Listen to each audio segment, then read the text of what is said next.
Film की कहानी की शुरुआत होती है 200 साल पहले। हम एक समंदर के राजा को देखते हैं जिसका नाम सीजर होता है और उसके हाथ में एक जादुई अंगूठी होती है। एक दिन सीजर ने अपने जासूस मैंडो को बुलाकर उस मछली के बारे में पूछा जिससे वो शादी करना चाहता था, और तभी उसे पता चला कि वो मछली उसकी कैद से बचकर निकल गई थी। सीन शिफ्ट होता है और हम समंदर के किनारे रहने वाले एक लड़के को देखते हैं जिसका नाम एमिलिया होता है। वो अपने बाप के साथ रहता है जो कि अंधे होते हैं। एमिलिया का बाप एक लोहार का काम करता था। एक दिन एमिलिया चुपके से निकलकर बर्फ में स्केटिंग करने जा रहा था, लेकिन अचानक उसके बाप को इसके पैरों की आहट सुनाई दे गई। उसने एमिलिया को बुलाकर देखा कि क्या वो उनकी मदद करने के लायक हो गया है और क्या वो बड़ा हो चुका है। तो एमिलिया ने काम से बचने के लिए छोटे होने का ड्रामा किया। इसके बाद एमिलिया लुढ़कते हुए किनारे पहुंचा और मछली पकड़ने की कोशिश करने लगा, पर एक भी मछली इसके हाथ नहीं लगी। तभी अचानक पानी में तूफान आ गया और पानी की जोरदार लहरें उस पर आ गिरी। तभी एमिलिया ने देखा कि इसकी बाल्टी में एक बड़ी सी मछली अपने आप आ गिरी थी। अब वो खुशी खुशी घर पहुंचा और मछली पकाने की तैयारी करने लगा, लेकिन अचानक वो मछली बोलने लगी और उसने कहा कि अगर एमिलिया ने उसे जिंदा छोड़ दिया तो वो उसकी 3 विशेस को पूरा कर देगी। एमिलिया ने कहा कि वो शहर देखना चाहता है लेकिन वो चूल्हे से हटना नहीं चाहता। तभी अचानक मछली ने अपने जादू से एमिलिया को चूल्हे के साथ ही घर से निकाला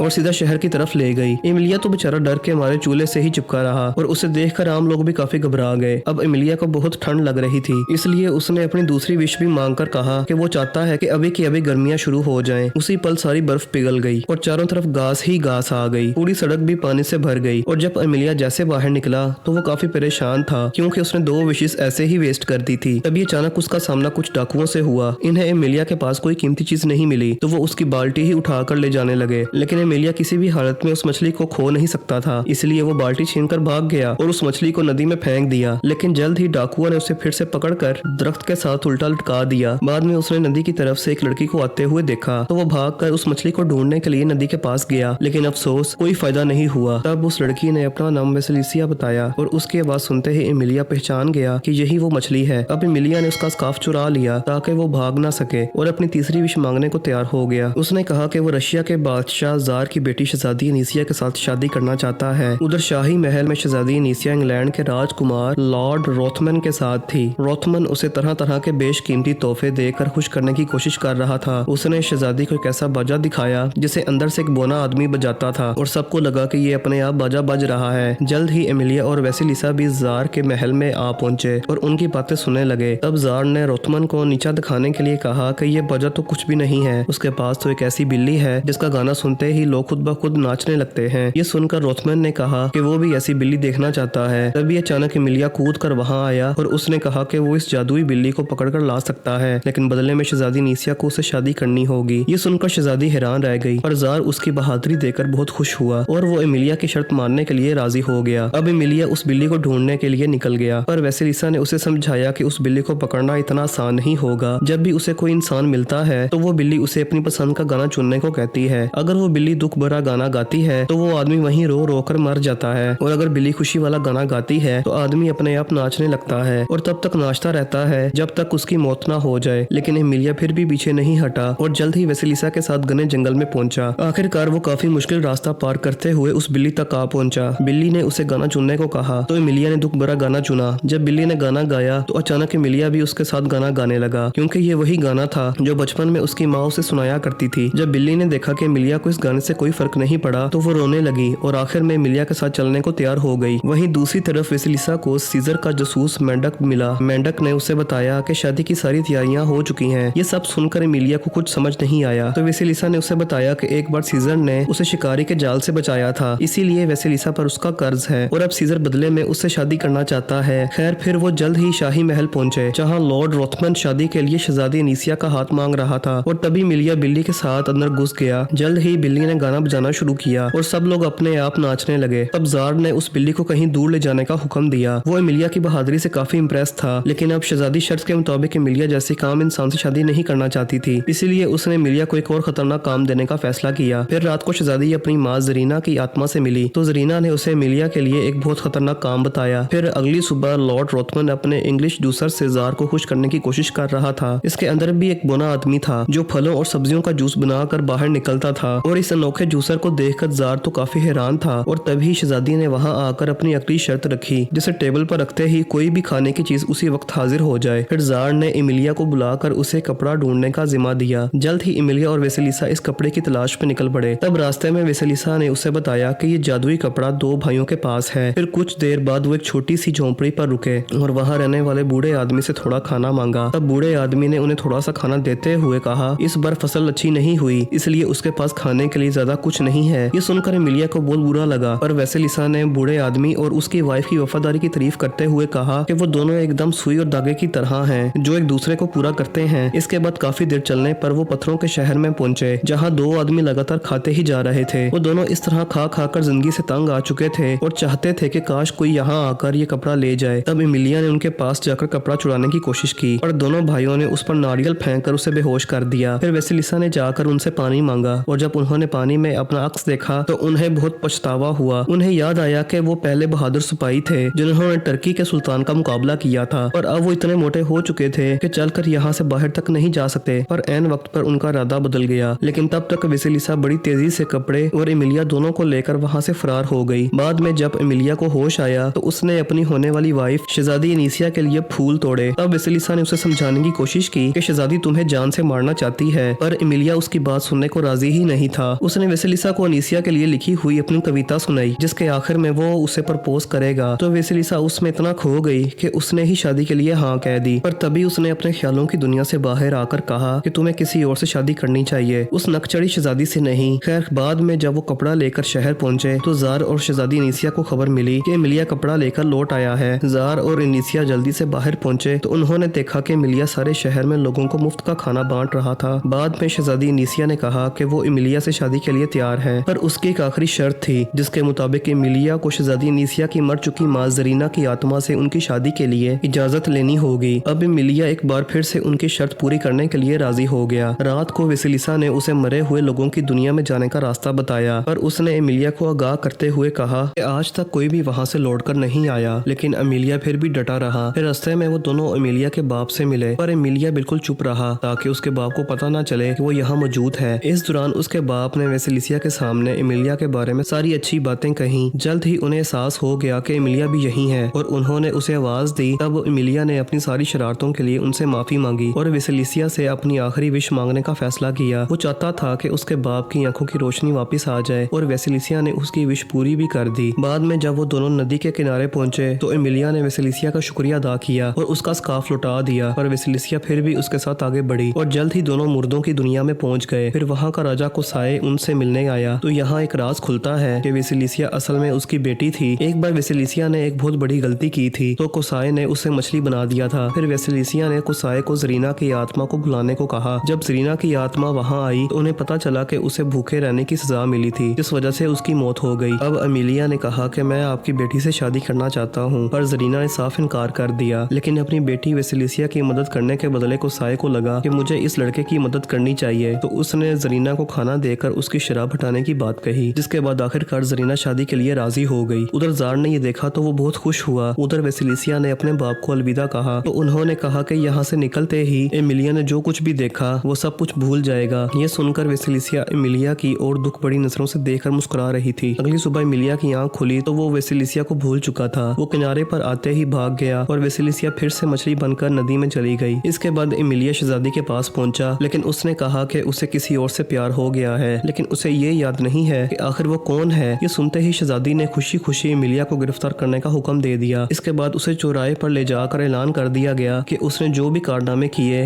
वो जादू की मदद से किए, इसीलिए अब शहजादी एनीसिया को धोखा देने के जुर्म में उसे सजाए मौत दे दी जाएगी। ये सुनकर जार शर्मिंदा होकर वहाँ से चला गया। फिर अपने आखिरी वक्त में एमिलिया ने अपने बचपन और अपने बाप के साथ बताए वक्त को याद किया कि तभी अचानक वैसिलिसा सीजर के चुंगल से बचकर एक बार फिर वहाँ आ पहुंची। वैसिलिसा ने एमिलिया को आजाद करवाने के बदले में शहजादी को अपनी शक्तियाँ देने का वादा किया और शहजादी ने खुशी खुशी एमिलिया को आजाद कर दिया। फिर शहजादी ने अपनी पहली विश मांग कर खुद को रानी बना दिया। उसने अपने बाप जार से उसका ताज छीन कर उसे एक टावर में कैद कर दिया। अब शहजादी की दूसरी विश थी कि वो इंग्लैंड के बादशाह की वाइफ बने। तभी इंग्लैंड का बादशाह उसके लिए शादी का पैगाम लेकर आ पहुंचे। उधर एमिलिया अपने घर जाकर उस इंसान को याद करने की कोशिश कर रहा था जिससे उसे प्यार हुआ है। तभी अचानक उसके बाप ने सुई और धागे की बात की, जिसे सुनते ही हमारे हीरो के दिमाग की लाइट जल उठी और उसे एहसास हो गया कि वैसिलिसा ही है जिससे ये प्यार करता है और उसे वैसिलिसा के साथ बताए हुए वक्त के बारे में सब कुछ याद आ गया। अब वो जल्दी से शहर की तरफ निकल पड़ा तो उसका बाप और दो भाई भी उसके साथ आ गए। फिर इन चारों ने मिलकर महल का दरवाजा तोड़ डाला और एमिलिया वैसिलिसा को ढूंढने लगा। वैसिलिसा को यकीन यकीन नहीं हुआ कि एमिलिया उसे पहचानता है, लेकिन तभी शहजादी बीच में आ गई। उसने कहा कि वो वेसिलिसिया की तरह जादूगरनी बनना चाहती है और वेसिलिसिया ने उसकी तीसरी विश समझकर उसे पूरा कर दिया और तभी अचानक वो भी एक मछली बन गई और तब उसे एहसास हुआ कि अब उसकी शक्तियां किसी काम की नहीं, क्योंकि वो सिर्फ दूसरों की विशेष पूरी कर सकती है। फिर शहजादी ने अपने एक नौकर को बुलाकर कहा कि शहजादी की शादी दुनिया के सबसे ताकतवर बादशाह से हो जाए। जैसे ही नौकर ने उससे ये विश मांगी तो अचानक ही समंदर से सीजर बाहर निकला और शहजादी को अपने साथ ले गया, क्योंकि असल में तो वही दुनिया का सबसे ताकतवर बादशाह था। आखिरकार वेसिलिसिया का शराब खत्म हुआ और एमिलिया ने उसके पास जाकर अपनी कविता सुनाई और आखिर में एमिलिया और वेसिलिसिया हमेशा हमेशा के लिए एक हो गए और इसी हैप्पी एंडिंग को दिखाते हुए ये जबरदस्त कहानी इधर ही खत्म हो जाती है।